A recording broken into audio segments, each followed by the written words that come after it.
Right, news and details. ఆమె ఓ IPS అధికారి, staff daughter, పైగా సినీ నటి కూడా. 1 కిలో బంగారం స్మగ్లింగ్ చేస్తే సుమారు ₹1,00,000 పైనే కమిషన్గా తీసుకుంటుంది.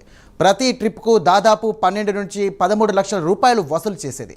ఆమెకి తోడుగా భర్త కూడా ఈ గోల్డ్ స్మగ్లింగ్లో చేదోడు వాదోడుగా ఉంటున్నారు. తరచుగా దుబాయ్కి, ఇండియాకి మధ్య చక్కర్లు కొట్టడంతో డిఆర్ఐ అధికారులకి అనుమానం వచ్చింది. ప్రతిసారి ఒకే రకమైన దుస్తులు ధరించడాన్ని డిఆర్ఐ అధికారులు గుర్తించారు. ఆమెపై గట్టి నిఘా పెట్టారు. అంతే, పాపం పండి ఈమె గారి యొక్క స్మగ్లింగ్ వ్యవహారం బయటపడింది. మీరు అనుకున్నది నిజమే. మనం మాట్లాడుకుంటుంది కన్నడ నటి రన్యారావు గురించే.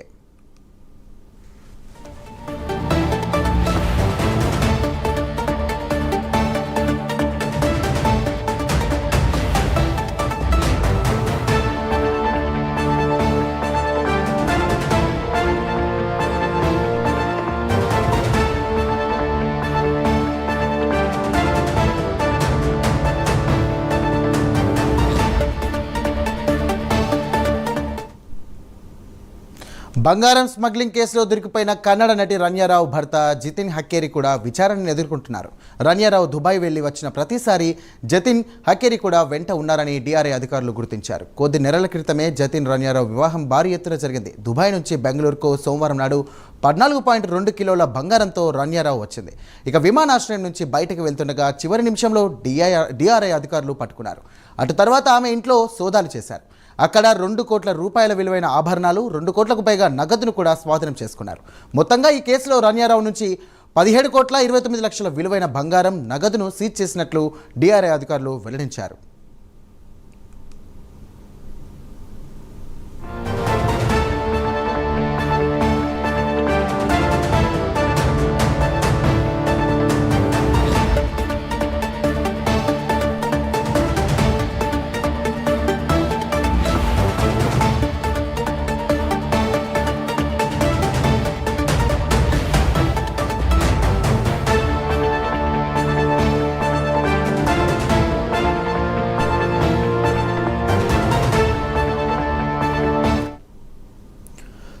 పదిహేను రోజుల్లో రన్యారావు 4 సార్లు దుబాయ్కి వెళ్లి రావడంతో అధికారులకు అనుమానం వచ్చింది. దానికి తగ్గట్టే ఎప్పుడూ ఒకే దుస్తుల్ని ధరించడం కూడా అనుమానానికి బలపడేలా చేసింది. ఆమె దుస్తుల లోపల భాగంలో ప్రత్యేకమైన ఏర్పాట్లు చేసుకున్నారు. బంగారు బిస్కెట్ని అందులో దాచి స్మగ్లింగ్ చేస్తున్నారని దర్యాప్తులో బయటపడింది. ఇక విమానాశ్రయంలో ఆమెకున్న పరిచయాలు సెక్యూరిటీ వ్యవస్థ నుంచి తప్పించుకొని వెళ్లేలా ఉపయోగపడ్డాయని గుర్తించారు. సినీ నటి రన్యారావు ఈ నెల 18 వరకు రిమాండ్లో గడపనున్నారు.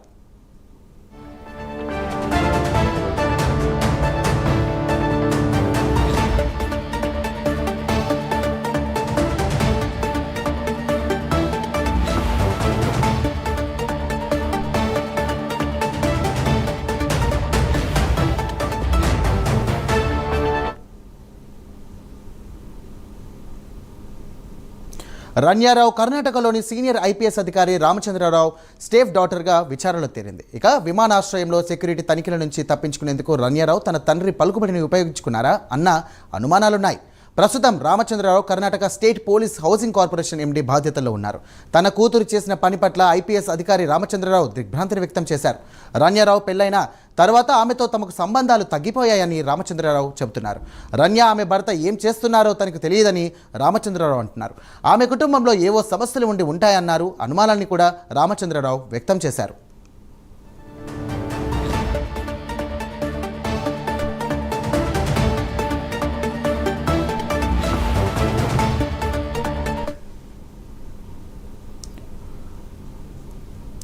ఇక ఈ కేసుకు సంబంధించి ముమ్మర దర్యాప్తు కొనసాగుతుంది. పోలీసుల దర్యాప్తు ముందడుగు వేస్తున్న కొద్దీ కొత్త విషయాలు బయటపడుతున్నాయి. ఈ బంగారం స్మగ్లింగ్ వెనుక ఒక ప్రముఖ రాజకీయ నాయకుడి హస్తం ఉన్నట్లు కథనాలు బయటకొచ్చాయి. దీంతో ఈ కేసు రాజకీయ ప్రకంపనలు సృష్టిస్తోంది. రన్యారావు నివాసం నుంచి దర్యాప్తు అధికారులు కొన్ని బంగారు ఆభరణాలు, గోల్డ్ బిస్కెట్లను స్వాధీనం చేసుకున్నారు. ఈ ఆభరణాలను బెంగళూరులోని ఓ జ్యువెలరీ బొటిక్ నుంచి కొన్నట్టు తేలింది.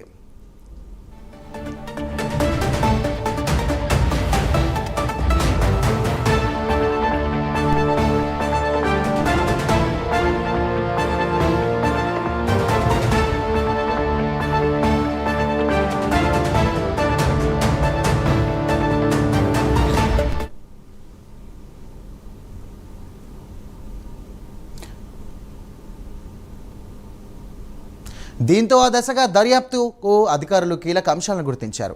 ఆ ఆభరణాలను ఓ రాజకీయ నాయకుడి తరపున రన్యారావు కొనుగోలు చేసినట్లు ప్రాథమిక దర్యాప్తులో వెల్లడైంది. ఆ నగలు కొనడానికి డబ్బుల్ని ఎవరు కట్టారు, రన్యారావుకి ఆ డబ్బులు ఎక్కడి నుంచి వచ్చిందన్న విషయాలపై పోలీసులు ఆరా తీస్తున్నారు. అక్రమ రవాణా చేయాలని తనను కొందరు బ్లాక్మెయిల్ చేసినట్లు నటి పోలీసులకు చెప్పింది. 2024లో రన్యారావు దాదాపు 30 సార్లు దుబాయ్కి వెళ్ళొచ్చినట్లు అధికారులు దర్యాప్తులో తేల్చారు.